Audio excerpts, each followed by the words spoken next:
Bonjour tout le monde, j'espère que vous allez bien et que cette vidéo vous trouve dans de meilleures conditions. Et vraiment, je vous demande d'être encore courageux. Il nous reste encore des jours à venir. Et franchement, le mieux c'est de rester à la maison jusqu'à ce que passent ces événements. Alors aujourd'hui, nous allons continuer toujours dans notre étude de l'œuvre sur le chevalier double. Cette fois-ci, nous allons parler de comment comprendre la portée symbolique du combat de Luffe et dégager la morale de l'histoire. Et donc dans cet extrait là, voilà l'extrait qu'on va lire. Donc malgré l'accueil jusqu'à la disparition, c'est-à-dire jusqu'à la fin de notre histoire. Donc c'est l'extrait qu'on va lire, c'est la dernière partie de l'extrait. Alors là aussi on va essayer de faire une citation de passage. Alors déjà, on a vu comment citer le passage en citant l'extrait où ça a été pris, c'est-à-dire la nouvelle, au nom de la nouvelle, mais aussi l'écrivain, et le nom de l'écrivain bien sûr. Donc, je vous laisse compléter la suite de cette partie, je vous donne juste ce qui est plus essentiel. Donc, après avoir aimé Brenda, donc, nous avons dit dans la précédente vidéo que Olive se préparait à faire un voyage. Alors, ce voyage-là, c'était pour aller rencontrer cette belle fille, Brenda, qui habitait aussi dans notre château. Et sous pression, alors, de celle-ci, Olive a décidé de combattre son double étoile. Donc, l'étoile rouge et l'étoile verte. Donc, la rouge pour s'en défaire et reprendre une vie normale avec sa fiancée Brenda.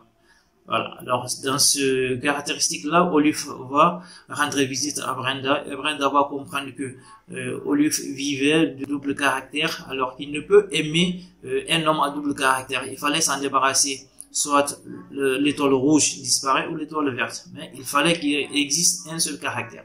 Alors, dans cette idée-là, Olive va aller essayer de faire son combat. Donc, il va rencontrer la suite de l'histoire, il va rencontrer son double, donc qui est sous forme de spectre, qui vont se battre. Donc à chaque fois qu'il porte un coup fatal sur son invisible, donc son image, les effets de blessure, il ressentait la même blessure. Nous allons passer maintenant premièrement le combat d'Olive.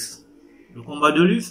Alors Olive combattait le mal qui est au fond de lui et qui représente son double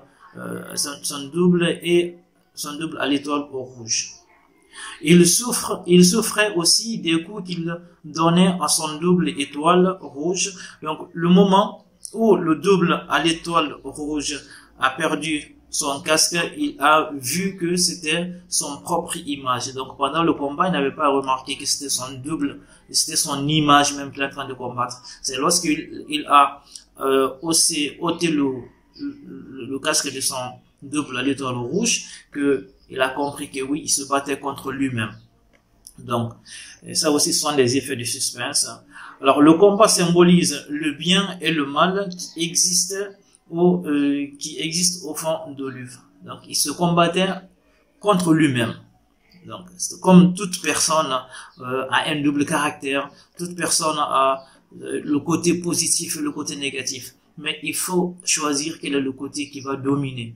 Donc, ça, ce qu'on appelle le combat interne. Voilà. Donc, c'est ce que Olive a essayé de faire. Donc, c'est de se défaire de son étoile rouge. Alors, la dernière partie, nous allons parler ici de la morale et de l'histoire. Donc, la morale de l'histoire. Ici, l'auteur cherche toujours de la personnalité, donc c'est de rechercher l'étoile verte de la personnalité de Luffe. Alors le conseil qu'il demande ici dans cet extrait ou dans cette nouvelle, c'est: jeune femme, ne jetez jamais les yeux sur les maîtres chanteurs de Bohème qui récitent des poésies enivrantes et diaboliques, et vous qui avez le malheur d'être double, combattez bravement. Avant même vous devrez frapper sur vous et vous blesser, et votre propre épée, donc l'adversaire intérieur. Qu'est-ce que cela veut dire? Que lorsque vous avez un double caractère, il faut avoir le courage de combattre, de faire un combat interne. Alors, comme je l'ai dit, toute personne ayant deux caractères, des fois on est nerveux, des fois on est souriant. Alors, il faut savoir que dans cette vie, il y a le haut et il y a le bas, mais il faut savoir qu'est-ce qui va dominer, quel est notre côté qui va dominer. Est-ce que c'est notre côté diabolique qu'on va faire sortir face aux gens, ou c'est notre côté, on va dire, heureux, notre côté joyeux, bon, que nous devons montrer au monde. Donc, en fait, la morale, c'est ça la morale de notre histoire. Et si vous avez compris cette histoire, je vous demande de partager encore la vidéo.